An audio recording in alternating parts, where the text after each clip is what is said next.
Yeah, like 17.5% loading when they take annual leave. I don't know any employees these days that I need to encourage to take holidays. Right. They're pretty keen to take them. Yeah, exactly. Is it? Wow, 7.5%. That's insane. New Zealand-based home renovation company, 6,593% ROAS. Sydney-based solar company, 2,700% ROAS. Hunter region-based bathroom renovation company, 5,616% ROAS. Melbourne-based building company, 13,182% return on ad spend. Adelaide-based solar company, 2,881% return on ad spend. Guys, the list goes on and on. If you're a trade-based business and you work with projects like roofing, solar, bathroom renovations, kitchen renovations, anything like that, head across to tradie.wiki/pod for podcast. Tradie.wiki/pod for podcast. Book in a conversation. It is game changing.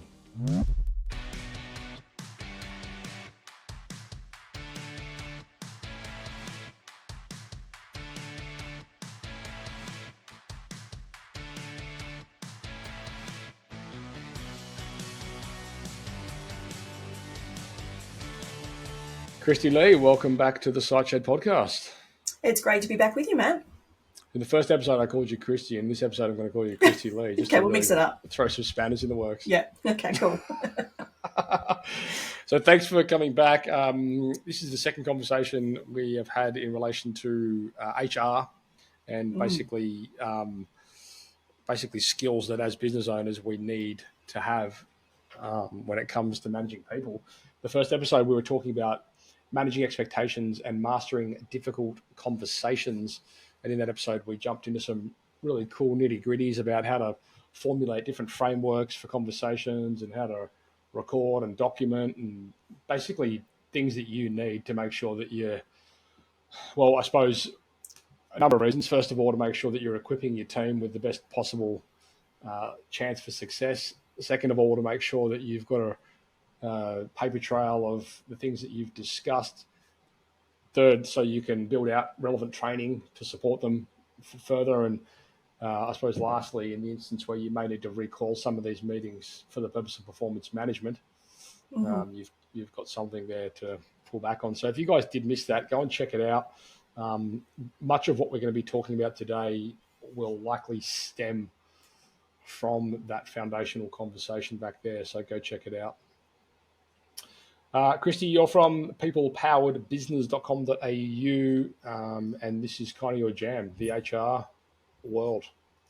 Yeah, it really is. It's really riveting reading HR legislation half of my day, but I guess I feel a responsibility to help business owners interpret the complexities of HR legislation because it's not easy, unfortunately, and we're in a particular phase, certainly locally here in Australia, at the moment where more and more rules are being added and it's getting more and more complicated, and it's only getting harder for business owners, unfortunately.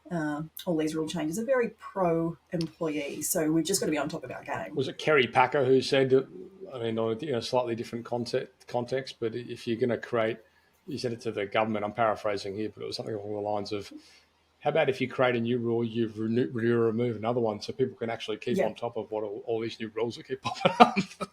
Exactly. And the problem is no one's really doing a great job of informing us, business owners generally, of what's going on. So unless you're actually looking, and who's got time for that, you wouldn't know, about these changes that are just rolling on through, and there's going to be more coming. So in this episode, we're going to talk about the 5 biggest mistakes that trade businesses make with HR compliance. I'm guessing there's a lot more than 5. So it's just the five key ones, I guess. I've tried to keep the 5 big ones, Like there are a million that everyone makes, but there's probably 5 most common and, biggest risk ones, I would suggest. What I advise clients when in relation to creating content, I said just answer the 5 biggest questions you get asked. There you go. Pretty much. That's what we're going to be unpacking. I'm going to go get today. a coffee and I'll... Leave me to it. Anyway, let's jump right in. So what are some of the things that we're going to discuss here today? Well, look, I thought these 5 mistakes really do cover off all the key risk areas, essentially, when it comes to HR compliance. And I guess to frame this up, if you own a business in Australia, pretty much you are covered by the same HR legislation, which is the Fair Work Act and the modern award system. So, that is the world that we play in here in Australia. If you're overseas, you're going to have your own, obviously, legislation, but some of these mistakes will apply universally, no matter which legislation you're playing in. But we are all covered by the same laws, which makes it really easy to chat about in that sense. And the number one mistake that we make is we don't understand the world we're playing in, the rules, the legislation, because you can create whatever you need to within them if you understand the world you're playing in. But most business owners don't understand it. It is hard. Like, it's really not simple. And they just stick their head in the sand and just think, well, I'll deal with it if it becomes an issue. And the problem is when it becomes an issue, it becomes a very, very expensive issue to deal with. So a lack of understanding about what the legislation is, what it means for your business, which parts apply, which parts don't, and how you have to run your business and your team around that is the biggest issue that we've got. Is it the same issues that tend to emerge in different size businesses? Or is the bigger business just the bigger problems at bigger scale? Yeah, well, I mean, we see in the news over and over again these big businesses being done for underpayment claims that are costing, and across all industries, costing them millions and millions of dollars. So you would expect that a business that has a HR team in place or a HR professional in place should be getting it right. But just yesterday I had a call with a business with a HR person in place, management level, not a junior, and they didn't know a fundamental piece, i.e. their employees are aboard covered, that's going to really cause them some headaches with something they're trying to do at the moment. So you would suspect that once you hit the point where you're large enough to need internal HR, you should have a good level of understanding in the business via that professional person. So largely this does apply to smaller businesses, but I would say larger businesses are certainly not exempt, or they wouldn't be getting themselves in the hot water they seem to be. Yeah, I feel like sometimes the bigger these businesses get, the more exposed they become and the more sitting ducks they become. Well, an issue that might cost $1,000 per employee multiplied out can get pretty big pretty quickly.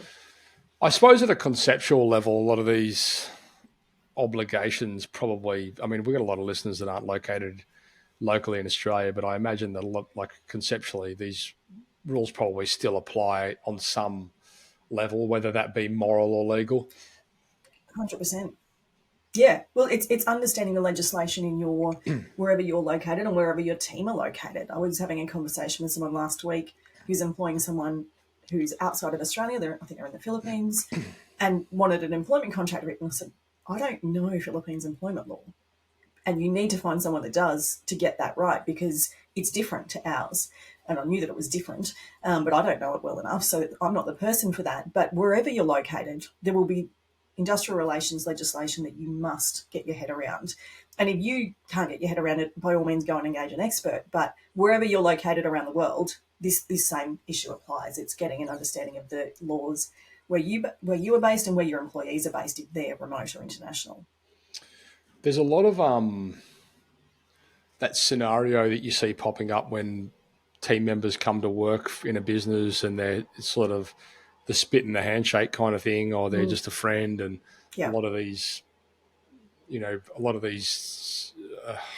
policies or obligations kind of get left at the wayside just based on the whole relationship that they might have had, in the lead up to that point.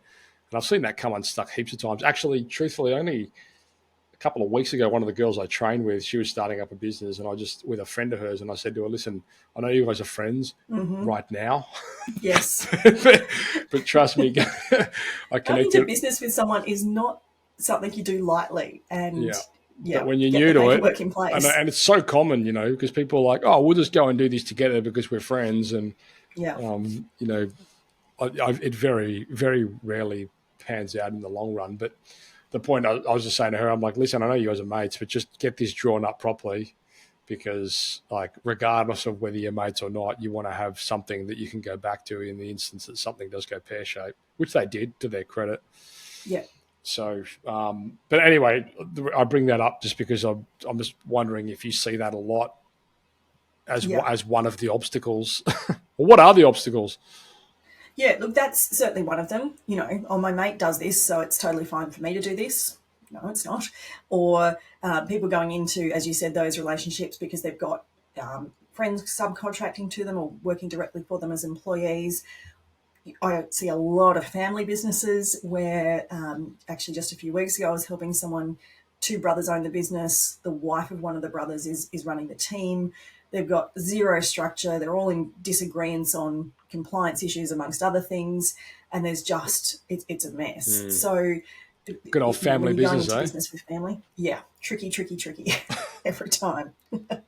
I see some people do it really well, where there's really clear parameters, but that's certainly a scenario where I see, all the best intentions going in, but it can turn pear-shaped very quickly. But yeah, in trades businesses especially, I see a lot of, well, that's how they did it at my last place. This is how my mate does it. He said it's fine to do. None of that could be further from the truth. Mm-hmm. So that's one of the traps I certainly see. Yeah, it's a slippery slope. I suppose the reason why this podcast exists is essentially to bring light to some of these conversations. Because it's true. Like when you're used to doing something a certain way, you don't really get exposure to alternatives until perhaps it's too late. I've said this story a million times on the show, but when I was an apprentice and I was working for a maintenance plumbing company in Sydney, and at about my third year, I left and went and worked for another company. And in that company, they were using, back then it was innovative. It was like they had these credit card transactions from Westpac that were like lunch boxes. They were the biggest. It was like a satellite. The old satellite It phones. was insane. But back then it was like pretty good tech. And I was like, wow, I always just thought the way you rock up, you do the job, you give them a carbon copy invoice, you give one to the office lady, and then you don't get paid. And then these guys are out there taking payment on site with a credit card. And I was like, what? Because you just never had exposure to it. Because you're not exposed to it. Yeah, 100%. And it's the same as a business owner. No one goes into business because they want to manage people and they love HR compliance. Not one single person. So you don't know what you don't know when you're going into business. And so it's quite common to base whatever you're doing on the experience you've had either as an employee or what you've seen others around you do, or asking your friends and your family who have businesses. So it's not uncommon that that's how you start out, sort of thinking you're doing all the right things. But unfortunately, as I said earlier, no one in Australia, certainly, and I don't think they do this great overseas either, educates us on what we need to know. We have to kind of go searching. 100%. Yeah, and it's your obligation and responsibility to do that. It's not, you can't blame the TAFE system when you've come through as a plumber or a chippy and you don't know these things. Like, you got to go find that information. And that's so often, I think, the difference between, like a successful business and a successful tradesman. Like, it's being willing to go and invest in learning those things and figuring out and being humbled by it. Because truthfully, you don't know shit. Like when you come. Yeah. And you shouldn't have to know everything. I think as business owners, we have a tendency to think we should know all the things. I remember when I was, my business was quite young and I was like heavily pregnant with my second child. And I decided I should definitely go and do a bookkeeping course because I needed to know how to do bookkeeping. It was the dumbest idea ever. I just needed to hire a bookkeeper to know how to do bookkeeping. So I think we all have this issue where we think we need to be the experts on everything. You just need to be the experts on running your trade business and being a great tradie and leading people. You don't need to be an expert on all the things that go around it. Become an expert in reading reports. That's what I say to people. Let them figure it out. Yeah, exactly. Know your numbers. Yeah. Yeah. So lack of understanding is the first mistake. The second one that I see a lot in tradie businesses is because we have to pay so well to get good people. The market is pretty hot right now. We think that all the other little intricacies of particularly the modern award system here in Australia don't apply because we're paying so well.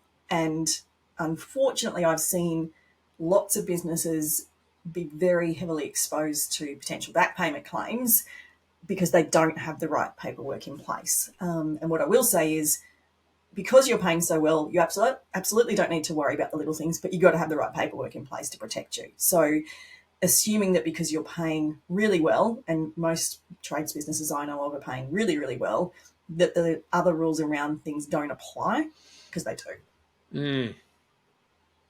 And so what are some of those other things? So in Australia, are you talking about the 80-20 rule and that kind of stuff? Well, that is really in the subcontractor land, which is mistake number 3. But really when, if I talk specifically about Australia for a moment, we have a very structured award system that every trade business, all of their staff will be covered by one of the 120 odd modern awards. And those awards are complicated. Like the Building and Construction on Site Award has like a loading for basically showing up to work every day. And they've got lots, like there's pages and pages of penalties and loadings that apply. And if you haven't got it documented somewhere that this amazing salary you're giving this person includes all of that stuff, they could go to Fair Work and say, they haven't been paying me my penalties. I want to make a back payment claim. And I've seen it happen. The specific example that I usually use is I've seen it happen with, there's actually a training company who hadn't been paying annual leave loading, which in my humble opinion is the dumbest loading ever because we have to pay staff extra when they're not there. But they hadn't been paying it because they, in their mind, had incorporated it into their salary but had never documented that. And a staff member who became a bit sour about 5 years into employment went to Fair Work, not only successfully claimed that she was owed annual leave loading, which she was. Obviously, then they had to go and look at the 20 other staff that they had and what they had to do with them. And that is money they didn't need to be paying out if they had the right documentation in place. So it's those little things that you can avoid. You just got to have the right documents. Yeah, you're right about one thing. It's definitely geared towards the employee, isn't it? Oh, yeah. Yeah. Yeah, like 17.5% loading when they take annual leave. I don't know any employees these days that I need to encourage to take holidays. Right. They're pretty keen to take them. Yeah, exactly. Is it? Wow, 7.5%. That's insane. Yep.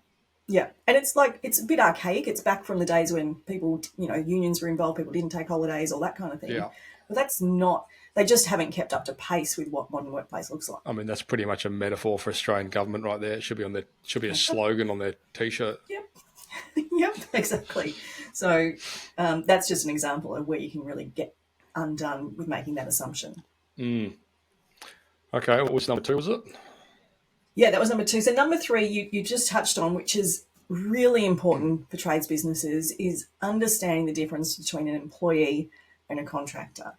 And if you're unsure, absolutely have a conversation with your accountant because they're your tax specialists, and contracting is very heavily in tax law, as is superannuation. But just because you call them a contractor doesn't make them a contractor. If they look like a duck and quack like a duck, they're a duck. It's the same with employees and contractors. And trades businesses have notoriously been really exposed to the whole sham contracting situation where we're calling someone a contractor, but they're, for all intents and purposes, an employee. And we're expecting the future to look like a big crackdown on that yet again. They go through phases where they get a bit obsessed with one particular thing. The ATO is currently reviewing their whole employee versus contractor decision-making tool. The government is very heavily pushing employment security for all staff members, and they will be looking to cramp down on contracting arrangements. So really knowing and being certain that if you are going to engage someone as a contractor, that they are a true contractor. And there are certain situations where you need to be paying your contractors superannuation. So if they fall into that category, and that is a lot of trades contractors because it's about supply of labour. Again, checking with your accountant, making sure you've got that nice and tight, and you've got good contractor arrangements in place, of course, as well, because that's. I mean, assuming your accountant even knows. Yeah, didn't want to say that, but it is a challenge. You've really got to have a great accountant. Yeah, I mean, I feel like that's one thing that you just see constantly coming up in conversation in groups all over the place. That whole contractor versus permanent part-time versus permanent versus, it's like, yeah. And I know that a lot of it is, the agenda is pushed often by the individual wanting to be a contractor and the employer just wanting to have this person on the team and not really caring how they're engaged. So I get that it's often being pushed not by the employer but by the individual, but the risk sits with you as the employer. It's your house they're going to come after if you're deemed to have had a sham contracting arrangement in place. It's you they're going to chase for super payments and PAYG withholding payments. So all the risk sits with the business in this particular scenario. So even if you've got someone pushing for it and you just want to give it to them, just make sure that it's the right move and that your business is protected. Good tip. Yeah. Number 4 on my list is the issue of hours and overtime. This is a real challenge. Now, I will say businesses are getting better at this. But in Australia, and everywhere around the world, will have a maximum number of standard working hours in a week. In Australia, it's 38. It's not 40, and certainly not 42 or 44. if you're not paying overtime after 38 hours, or you don't have paperwork in place to protect you from paying overtime, an overtime back payment claim could easily be made.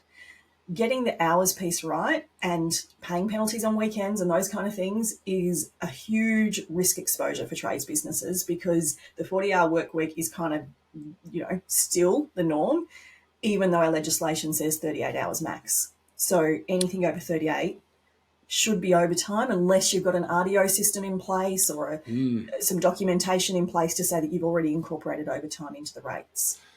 Yeah, I remember growing up as an apprentice, we always used to have the RDO Yeah. thing. Yeah, and the RDO system's still common and absolutely doable, and I think it's favoured by employees largely. I think employees like an RDO system. You just got to make sure you're managing it, obviously, and keeping track of everything. But employers don't love it as much because they feel like they're losing a day of productivity from the person, but Well, they're I still mean, working it's their saving hours. them, and it's saving them a day in wages. Yeah. So it's still a very popular model, and as long as you're running it properly, perfect. But lots of businesses that I work with are still expecting a 40-hour work week, and there isn't an RDO system in place. And what's the best way to manage that? Depends on your business.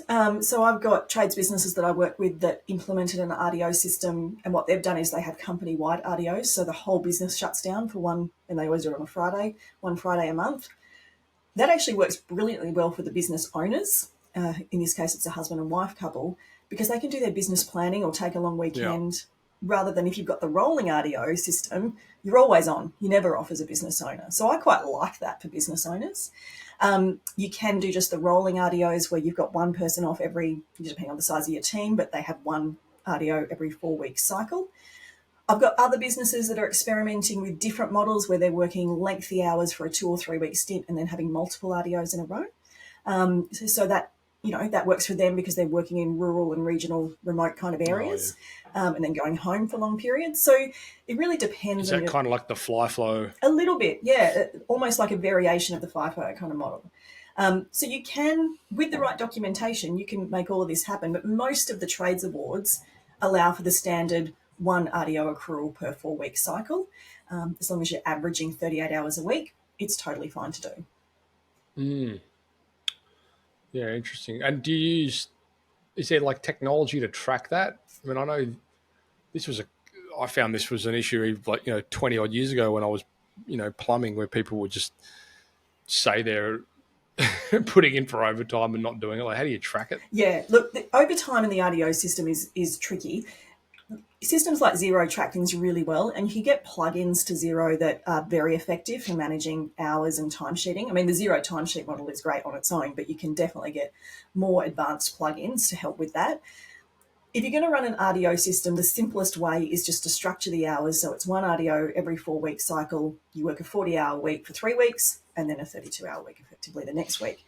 But then other companies run it where they're accruing time in lieu for overtime, and that's where it does get really complicated. And there's no one particular system. Some of the Xero plugins are very good for managing that, but you've then got to manage on a more manual level to make sure people aren't accruing too many, they're taking them with them in the right time frame, and it's not becoming a liability in terms of you holding on to that accrual. Yeah, sure. So it's a tricky one. And the final one, which really underpins all of them, and this applies to everyone wherever you're based, poor documentation is the biggest risk businesses have.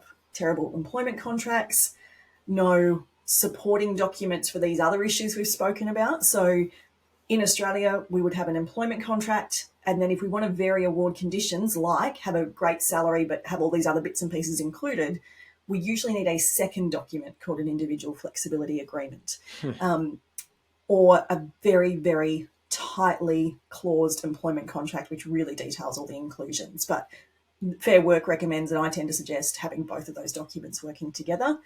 What did you call it? Independent flexibility agreement. Individual flexibility agreement, yeah, or an IFA, they're often referred to as. Never heard of it. So, yeah, they are one of the best documents you can have in place to protect you if you are an employer that's paying above award or a high salary or great hourly rate, and you're not paying all these other bits and pieces like annual leave loading, industry allowance, that's the one for just showing up for the day, your travelling allowances, leading hand allowances, there's like a million. In the building and construction on-site award, for example, you're meant to be paying for your employees' steel cap boots if they're required to wear them for work. So all of that stuff can be detailed in one of these IFAs to say, we've already compensated for all of that in this high rate of pay. None of that's being paid. It's all being compensated for. Gotcha. And the employee obviously needs to sign off on that. So having that kind of paperwork totally protects you. Good position descriptions will protect you when you want to performance manage someone.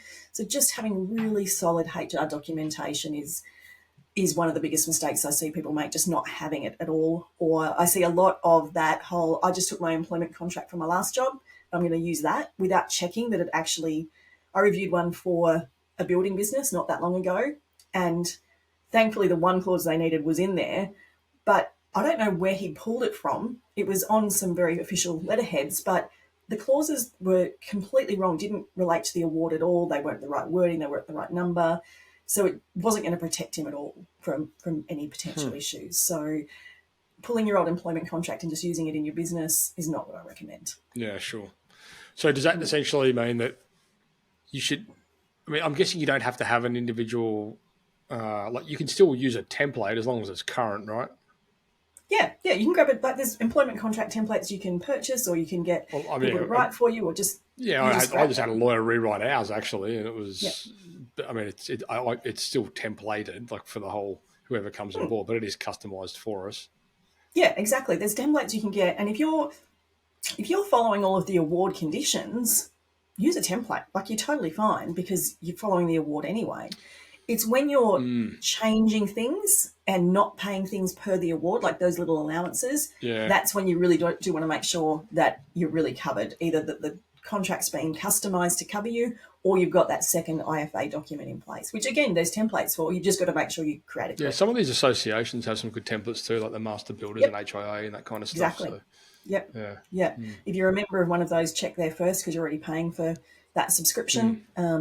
And I find they're pretty good at providing the contract templates.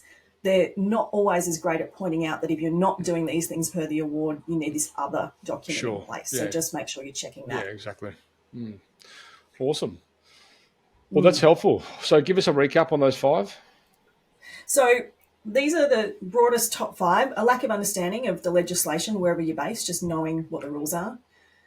Paying above the market or the award, and therefore assuming that the other laws don't apply to you. Just on the first one, is there state to state?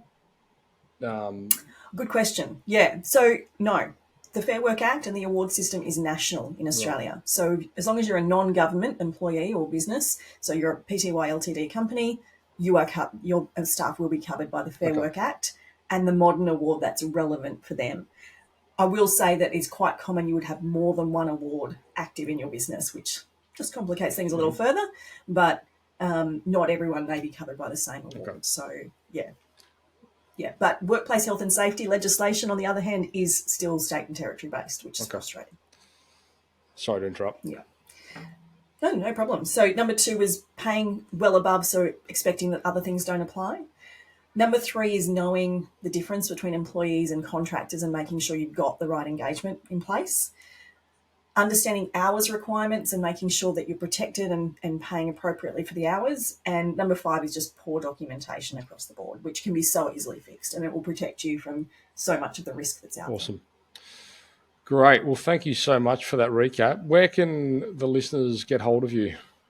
Oh, and by the way, let us know a bit about your podcast. Oh, yeah, great. So my podcast is the People Powered Business Podcast. It's a weekly podcast, drops every Wednesday wherever you love listening to podcasts, and we talk about all things people in business. So some of it is technical HR, but I try and steer clear of that where possible, so I don't put everyone to sleep. But we talk about leadership and people management and all the regular challenges that we face in business with people. So, the People Powered Business Podcast. And is that the best place for people to get hold of you if they need some more information?